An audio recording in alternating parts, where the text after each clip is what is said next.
అందరికీ ఆమోదయోగ్యమైన నేతకే BJP state chief బాధ్యతలు. స్థానికం జీహెచ్ఎంసీ ఎన్నికల్లో గెలిపే లక్ష్యంగా పనిచేయాలి. కాంగ్రెస్ బీఆర్ఎస్ విమర్శలను తిప్పికొట్టాలి. పార్టీ పదాధికారుల సమావేశంలో జాతీయ కార్యదర్శి సునీల్ బన్సల్ అందరికీ ఆమోదయోగ్యమైన నేతకే అంటే ఇక్కడ చూడొచ్చు. ఇప్పటికే రాష్ట్ర ప్రెసిడెంట్ ఎవరో తెలియక బీజేపీ క్యాడర్ అయితే కొంత అయోమయంలో ఉంది.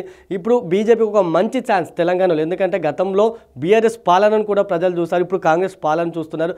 బీజేపీ ఇప్పటివరకు అధికారం రాలేదు కాబట్టి బీజేపీ గట్టిగా పోరాడితే, ప్రజాక్షేత్రంలో గట్టిగా నిలబడితే, వచ్చే 3 ఏళ్లన్నర కాలంలోనూ గట్టిగా నిలబడితే మాత్రం ప్రజలు ఆ పార్టీని గెలిపించే అవకాశాలు ఉన్నాయి, ఎక్కువ సీట్లు వచ్చే అవకాశం ఉంది, అదేవిధంగా ప్రభుత్వాన్ని ఏర్పాటు కూడా చేయొచ్చు. కాబట్టి అయితే బీజేపీ మాత్రం గత కొంత కాంగ్రెస్లో ఈ అంతా అంటే అక్కడ నేతల రాష్ట్ర అధ్యక్షుల ఎంపికలు కానీ అదే కాంగ్రెస్లో ఆలస్యం ఎక్కువగా కనిపిస్తున్నాయి, కానీ ఇప్పుడు బీజేపీలో అదే కనిపిస్తుంది. ఇప్పటికే జిల్లాల అధ్యక్షుల ఎంపిక ఆల్రెడీ పూర్తయింది, కానీ రాష్ట్ర అధ్యక్షుడు ఎవరనేది మాత్రం కొంత సస్పెన్స్ కొనసాగుతుంది. ఎందుకంటే ఇక్కడ చాలామంది పోటీ పడుతున్నారు.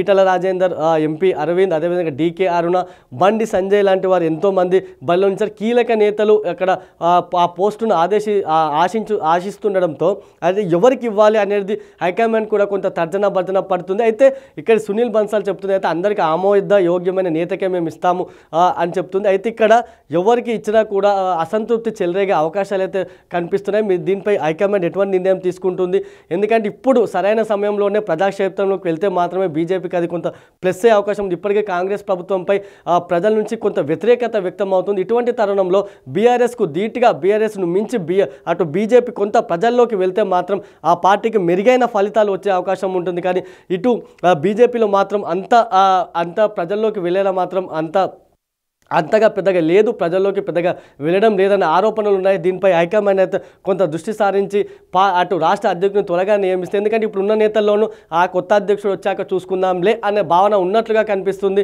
ఇప్పుడు ఎందుకులే మనము ఇదంతా నిరసనలు ఇవన్నీ మనం ఎందుకులే కొత్త అధ్యక్షుడు వచ్చాక చూసుకుందాంలే అనే భావనలో ఆ నేతలు ఉన్నట్లుగా కూడా ఆరోపణలు వినిపిస్తున్నాయి. ఇటువంటి వాటిని అందరినీ పక్కన పెట్టి ప్రజల్లోకి బలంగా వెళ్తే కనుక ఆ వచ్చే ఎన్నికల్లో మాత్రం ఆ పార్టీది అధికారం అనడంలో ఎలాంటి సందేహం కూడా లేదు.